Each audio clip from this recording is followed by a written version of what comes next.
السلام عليكم ورحمة الله وبركاته نحمده ونصلي على رسوله الكريم أما بعد فأعوذ بالله من الشيطان الرجيم بسم الله الرحمن الرحيم قال الله تعالى في القرآن المجيد والفرقان الحميد بسم الله الرحمن الرحيم اليوم أكملت لكم دينكم وأتممت عليكم نعمتي ورضيت لكم الإسلام دينا সম্মানিত দর্শক মণ্ডলী, আশা করি আপনারা সবাই আল্লাহর রহমতে ভালো আছেন। তো আল্লাহ তাআলা আপনাদের সবাইকে সুস্বাস্থ্য নিয়ে ভালো থেকে আল্লাহ তাবারক ওয়া তাআলার ইবাদত বন্দেগী করার তৌফিক দান করুক। সবাই বলুন আমিন। তো প্রত্যেক দিনের মতো আজকে আমি আপনাদের সামনে খুবই একটি গুরুত্বপূর্ণ বিষয় নিয়ে উপস্থিত হয়েছি। তো আশা করি আল্লাহ তাবারক ওয়া তাআলা যদি দয়া করেন তাহলে কিছু কথা আপনাদের সামনে উপস্থাপন করব ইনশাআল্লাহ। বিশেষ কথা হলো এই যে আপনাদের সবার কাছে দোয়া এবং সাপোর্ট চাই, যাতে করে আমি এভাবে দৈনন্দিন ইসলামিক ভিডিও নিয়ে যেন আপনাদের সামনে উপস্থিত হতে পারি, সত্যের আলোকে যেন সবার সামনে প্রকাশ করতে পারি। কথা না বাড়িয়ে মূল বিষয়ের দিকে যাই। মূল বিষয় হলো যে আমি বারবারই বলি এ কথা যে যুগে যুগে হযরত ইমাম আবু হানিফা রহমতুল্লাহ আলাইহির যুগ থেকে, অর্থাৎ তবে তাবিনের যুগ থেকে যুগে যুগে নাস্তিকেরা মাথা উঁচু করে ইসলামকে নিয়ে বিভিন্ন রকমের ভুল ভ্রান্তি এবং কোরআন হাদিসের ভুল ব্যাখ্যা দিয়ে মানুষকে বিভ্রান্ত করার চেষ্টা করে। তো ইদানিং একটু নাস্তিকের দলের যারা নাকি নিজেকে নিজে মুফতি আলেম এই কি জানি তারা উপাধি দিয়ে নিজেকে নিজে উপস্থাপন করতেছে এবং এমনভাবে মানুষকে বুঝাইতেছে যে সেই যে যুক্তি এবং সংশয় প্রশ্ন ইসলাম নিয়ে করে মনে হবে যে সে সবই সত্যিই বলতেছে, অথচ আমি এর আগেও তাকে ভুল প্রমাণ করেছি। কেননা সে সূরা আলার মধ্যে যে আল্লাহ তাবারক ওয়া তাআলা রাসূল পাক সাল্লাল্লাহু আলাইহি ওয়াসাল্লামকে বলেন যে সূরা আলার একটি আয়াতের তর্জমা করতেছিল, অনুবাদ করতেছিল যে সানুকরিউকা ফালা তানসা, এতটুকুর সে অনুবাদ করতেছিল। অথচ এর আগে আরও কি আছে, ইল্লা মাশা আল্লাহ আয়াতের একটি অংশ আছে। আর তাছাড়া এখানে আল্লাহ তাবারক ওয়া তাআলা বলেন যে এ মুহাম্মদ সাল্লাল্লাহু আলাইহি ওয়াসাল্লাম, আমি আপনাকে এভাবে ইয়াদ করিয়ে দিব এবং শিখিয়ে দেব যেন আপনি ভুলে না যান। কিন্তু এরপর আরও কি আছে যে আয়াতের অংশ, ইল্লা মাশা আল্লাহ, যেটা চাই সেটা আল্লাহ তাআলা ভুলিয়ে দেবেন। কেননা এটা আল্লাহ তাবারক ওয়া তাআলা বিভিন্ন সময়ে বিভিন্ন আয়াতকে মনসুখ করে দেন এবং সানুকরিউকা ফালা তানসা ইল্লা মাশা আল্লাহ, আমি আপনাকে এভাবে ইয়াদ করিয়ে দেব, পড়িয়ে দেব যেন আপনি ভুলে না যান। কিন্তু আল্লাহ চাইলে ভুলিয়ে যাবেন। তো এখানে কথা হলো যে আল্লাহ চাইলে ভুলিয়ে যাবেন, এই কথাটি বলা হয়েছে। কিন্তু রাসূল সাল্লাল্লাহু আলাইহি ওয়াসাল্লাম ভুলে গিয়েছেন বা ভুলে যান, এই কথাটি এখান থেকে প্রমাণ হয় না। সূরা আয-যারিয়াতের 46 নম্বর আয়াত থেকে 50 নম্বর আয়াত পর্যন্ত সে অনুবাদ করে এই কথাটি বুঝাইতে চাইছিল যে কিছু কথা আল্লাহ তাবারক ওয়া তাআলা আর কিছু কথা রাসূল পাক সাল্লাল্লাহু আলাইহি ওয়াসাল্লামের। অথচ আমি ওইখানেও প্রমাণ করেছি 31 নম্বর আয়াত থেকে 50 নম্বর আয়াত পর্যন্ত হযরত ইব্রাহিম আলাইহিস সালাম এবং আল্লাহ তাবারক ওয়া তাআলার তরফ থেকে এই প্রেরিত ফেরেশতাগণের মধ্যে কথোপকথন হচ্ছিল। বিভিন্ন ঘটনাগুলি ফেরেশতা এবং হযরত ইব্রাহিম আলাইহিস সালামের মধ্যে ঘটনা সম্পর্কে বিভিন্ন কওমের বিভিন্ন সম্প্রদায়ের ওখানে কথোপকথন হচ্ছিল। এই কথাটিকে 50 নম্বর আয়াতে হযরত ইব্রাহিম আলাইহিস সালাম বলেন, ইলাল্লাহ ইন্নী লাকুম মিনহু নাযীরুম মুবিন, আল্লাহ তাআলার দিকে তোমরা ধাবিত হও, কেননা আমিও ওই হযরত মূসা আলাইহিস সালাম এবং নবীগণদের মধ্যে একজন নবী, অর্থাৎ সতর্ককারী যে আল্লাহ তাআলার পক্ষ থেকে দুনিয়ার মধ্যে এই এসেছেন তাদের মধ্য থেকে আমি একজন। এখানে না হুজুর সাল্লাল্লাহু আলাইহি ওয়াসাল্লামের কথা আছে না অন্য নবীর, অথচ ঘটনাটা হলো যে হযরত ইব্রাহিম আলাইহিস সালাম এবং ফেরেশতাগণের মধ্যে ঘটিত ঘটনা। সেখানেও সেই ভুল অর্থ করে মানুষকে বিভ্রান্ত করার চেষ্টা করতেছিল, কোরআনে ভুল আছে এই বলে। ওখানেও আমি প্রমাণ করে দিছি। এরপরে সে বলল যে, আরেকটি ভিডিওতে সে বলে, এ কুলাঙ্কার বনবাস বলে যে আল্লাহ তাবারক ওয়া তাআলা জেহাদের আয়াত মক্কি জীবনে, রাসূল সাল্লাল্লাহু আলাইহি ওয়াসাল্লামের মক্কি জীবনে নাজিল করেন নাই। কেননা তখন রাসূল সাল্লাল্লাহু আলাইহি ওয়াসাল্লামের ক্ষমতা ছিল না, জনবল ছিল না বলে। 13 বছর যাবৎ রাসূল সাল্লাল্লাহু আলাইহি ওয়াসাল্লাম শান্ত ছিল, একদম কোনো ধরনের কোনো শব্দ না বলে চুপে চুপে ইসলাম প্রচার করছিলেন। ক্ষমতা নাই বলে জোর করেন নাই, কারো উপর আক্রমণ করেন নাই। কত বড় মিথ্যাচার! যখন মক্কা থেকে আপনার মদিনা মুনাওয়ারা হিজরত করেন, ওখানে গিয়ে জনবল বাড়লো, ক্ষমতা বাড়লো, তখন গিয়ে জেহাদের আয়াতকে আল্লাহ তাআলা নাজিল করলো, নাউজুবিল্লাহ মিন জালিক। এরপরে এই সাহাবায়ে কেরামরা মিলে, অর্থাৎ জনবল মিলিয়ে রাসূল সাল্লাল্লাহু আলাইহি ওয়াসাল্লাম যারা ইসলামকে মানে না তাদের উপর ধাবিত হয়েছে, তাদেরকে আক্রমণ করছে, এই করছে নাকি বিভিন্ন রকমের মিথ্যাচার করতেছিল।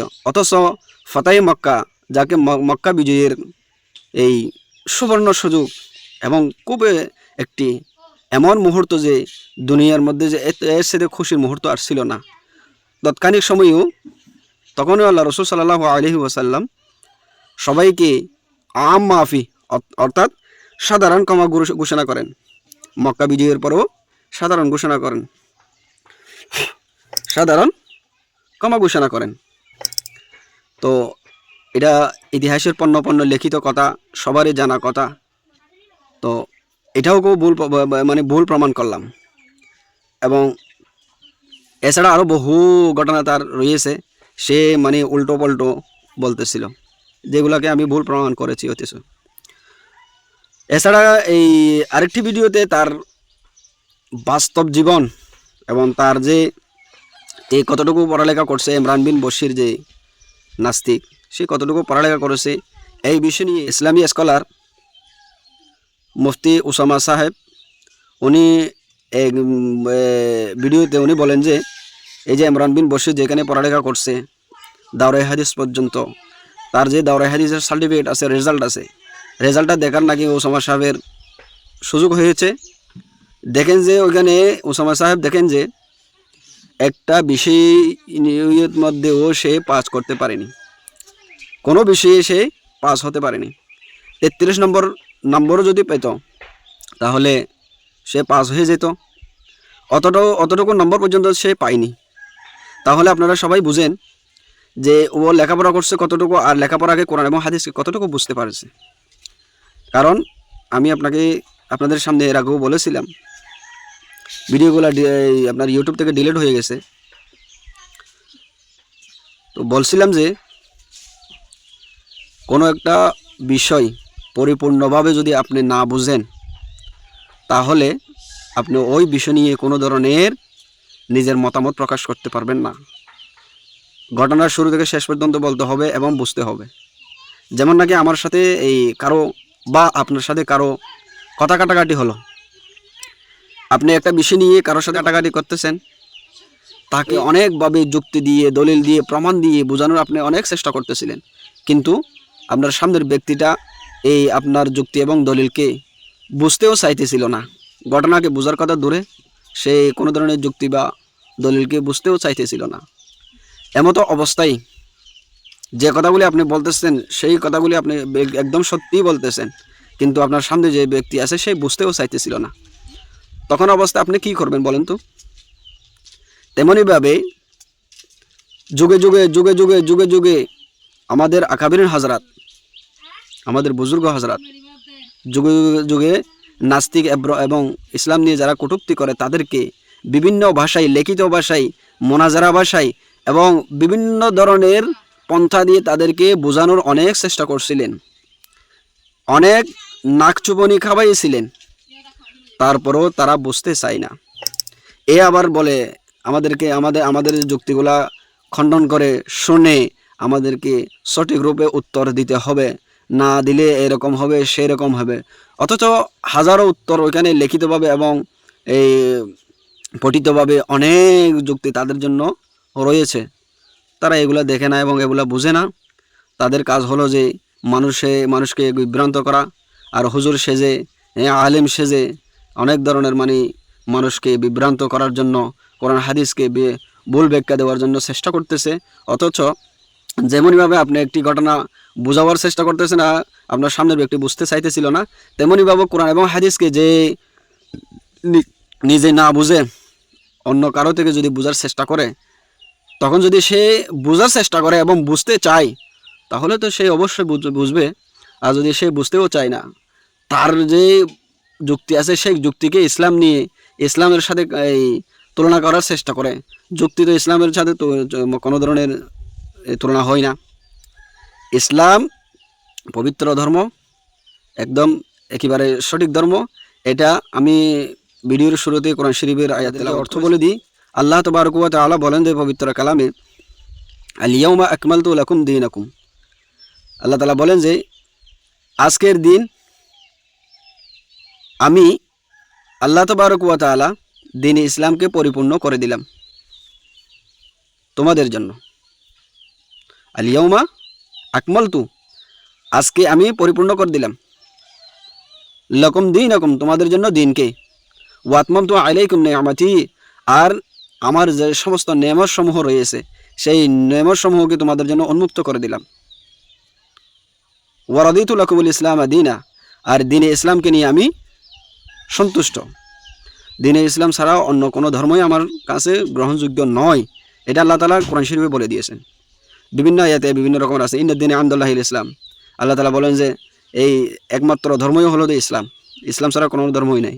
আর এক আয়াতে আছে যে এই ইসলাম ছাড়া অন্য কোনো ধর্মকে গ্রহণ করা যাবে না। বিভিন্ন রকমের এই আল্লাহ তাবারক ওয়া তাআলা বিভিন্ন সময় বিভিন্ন রকমের আয়াত আল্লাহ তাআলা নাযিল করেন। এরা তো বুঝতেও চাইতেছিল না, তাহলে এরা বুঝবে কি করে? তাদের সাথে বসে না বসে কি লাভ হবে? তো এজন্য এরা সব বিভ্রান্তি ছড়াচ্ছে, এরা হাজারো লক্ষ বিভ্রান্তি ছড়াক, এর পরেও আমি মনে করি, এবং যারা সত্যিকারের মুসলমান মুমিন রয়েছে তারা মনে করে যে ইসলামের যতই বদনাম বা বিভ্রান্তি ছড়ানোর চেষ্টা করা হোক, ইসলামের কোনো ধরনের ক্ষয়ক্ষতি হবে না।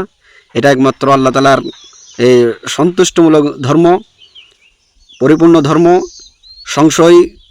যারা সংশয়বাদী আছে, নাস্তিকবাদী আছে, কোরআনের বিরোধিতা করাকারী আছে, তারাই ধ্বংস হবে, কিন্তু কোরআনের কোনো ধরনের হবে না। এজন্য আমি আপনাদের সামনে বেশি কথা না বাড়িয়ে আমার সংক্ষিপ্ত কথা এখানে শেষ করব। আপনারা যে একমাত্র কোরআন হাদিসকে সঠিক রূপে আপনার আশেপাশে যে হক্কানি উলামা ইকরাম রয়েছেন তাদের কাছে গিয়ে বোঝার জন্য চেষ্টা করবেন। কিন্তু এই ধরনের যারা নাকি এই বিভ্রান্তিকারী আছে তাদের কথায় কান না দিয়ে আপনারা নিজেই ধর্মকে বোঝার জন্য এবং নিজেকে নিজে দুনিয়া এবং আখিরাতের, ইহকাল এবং পরকালের এই সফলতার জন্য সবাই চেষ্টা করবেন। এরা যে জাহান্নামের দিকে আপনাদেরকে ডাকতেছে, ইনসানের মধ্যেও শয়তান আছে এবং শয়তানের মধ্যে জিন্নাতের মধ্যেও শয়তান আছে। ইনসান শয়তান থেকেও আপনারা বেঁচে থাকবেন, আর জিন্নাত শয়তান থেকেও আপনারা বেঁচে থাকি। আল্লাহ তাবারক ওয়া তাআলা বোঝার এবং কোরআন হাদিস অনুযায়ী আমল করে নিজের জীবনকে কল্যাণময় করে দুনিয়া এবং আখিরাতের সফলতা অর্জন করতে পারি এমন জীবন যাপন করার জন্য আল্লাহ তাআলা আমাদের সবাইকে কবুল করুক। এই বলে আমি কথা শেষ করতেছি। আসসালামু আলাইকুম ওয়া রাহমাতুল্লাহি ওয়া বারাকাতুহু।